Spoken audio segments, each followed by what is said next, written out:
दिनांक 19/4/2024 रोजी आम्हाला माहिती मिळाली होती की तपस्या विद्यालय मानेवाडा चौकाच्या जवळ एक बॉडी पडलेली आहे. त्यावरून आम्ही तिथं गेलो. तर तिथं गेल्यावर आम्हाला समजलं की मृतकाचे नाव रवींद्र कुडवे असे आहे आणि त्याला तिथून आम्ही मेडिकल कॉलेजला घेऊन गेलो होतो. तिथं डॉक्टरने त्याला मृत घोषित केलं. त्यावरून दिनांक 19/4/2024 रोजी पोलीस स्टेशनला मर्ग क्रमांक 53/2024 कलम 174 CRPC अन्वये दाखल करण्यात आला होता. पुढील चौकशी दरम्यान आम्हाला असे समजले की दिनांक 19/4/2024 रोजी मृतक हा सकाळी अंदाजे 7 वाजताच्या सुमारास घरून निघाला होता आणि घरून निघताना त्यानं घरी सांगितलं होतं की त्याची तब्येत बरी नसल्यामुळे ते आधी हॉस्पिटलला जातील आणि त्याच्यानंतर त्याचे बाकीचे कामं करतील. त्याप्रमाणे ते घरून निघाले होते. घरून निघाल्यानंतर सकाळी 11:15च्या सुमारास ते त्याची मैत्रीण काजल जोगे हिला मिळाले आणि तिच्यासोबत ते डॉक्टर जयस्वाल बाबुलखेडा यांच्याकडे उपचाराकरिता गेले होते. तिथं त्यांनी उपचार घेतला व सलाईन वगैरे घेतले होते. त्यानंतर तिथून ते त्यांच्या न्यू आकाशनगर येथील फ्लॅटमध्ये आले. तेव्हा दुपारचे पाऊण वाजले होते.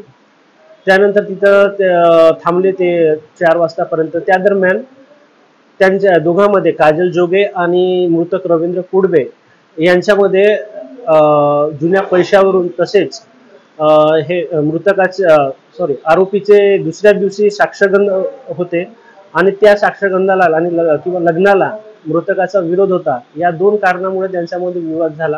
तिथे झटापट झाली आणि त्या झटापटी दरम्यान आरोपी मुलगी काजल जोगे हिने मृतकाच्या गुप्तांगावर लाथ मारली.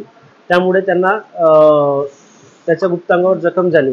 त्यानंतर आरोपी मुलीने त्याला दवाखान्यात उपचाराकरिता न नेता अर्ध्या रस्त्यावरच म्हणजे तपस्या शाळेजवळ ऑटोने नेऊन सोडले होते. त्या मृतकाला तपस्या शाळेजवळ नेत असताना त्या मुलीनं त्यांच्या समोर राहणारा किरायेदार आहे त्या किरायेदाराला सोबत घेतले होते.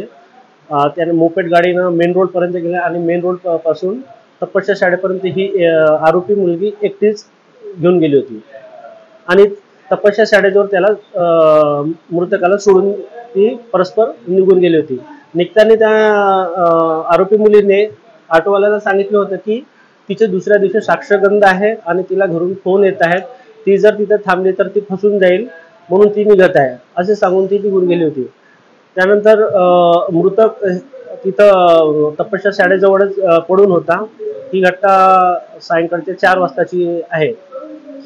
आरोपी मुलगी काजल जोगे आणि मृतक रवींद्र कुडवे यांचा साधारणतः अंदाजे 5 वर्षापासून अनैतिक संबंध होते आणि तिचं दुसऱ्या दिवशी साक्षगंध होते. या कारणामुळेच त्यांचे प्रेमसंबंध असल्यामुळे हे मृतकाचा त्यांच्या लग्नाला विरोध होता. प्राथमिक रिपोर्टमध्ये हे सांगण्यात आले होते की त्यांच्या अंडाशयाला मार लागल्यामुळे त्यांचा मृत्यू झाला आहे, परंतु ती इंटरनल जखम आहे किंवा एक्सटर्नल जखम आहे याबद्दल सांगण्यात आले नव्हते. त्यामुळे मर्ग दाखल करण्यात आला. पोस्टमॉर्टम रिपोर्ट आम्हाला 8 तारखेला मिळाला. 8 मे 2024 ला मिळाला.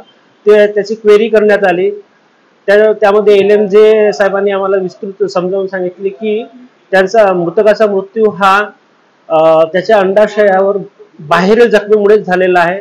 तसेच झटापटी दरम्यान मृतकाने विरोध केला होता, त्यामुळे त्याच्या शरीरावर, मानेवर, पोटावर आणि छातीवर ओरबाडल्याचे चिन्ह आहे.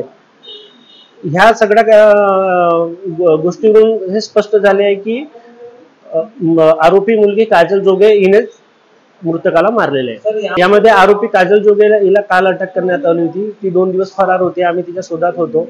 त्याच्यानंतर आम्ही टेक्निकल तपास करून आणि सायबर शाखेची मदत घेऊन काल त्यांना कडमेश्वर परिसरातून ताब्यात घेतले आणि पोलीस स्टेशनला आणून अटक केले. आता तिला आज कोर्टासमक्ष हजर करून PCR घेण्यात येणार आहे. त्यानंतर तिचे साथीदार होते का, किती साथीदार होते, कोण होते याबाबत तपास करण्यात येईल.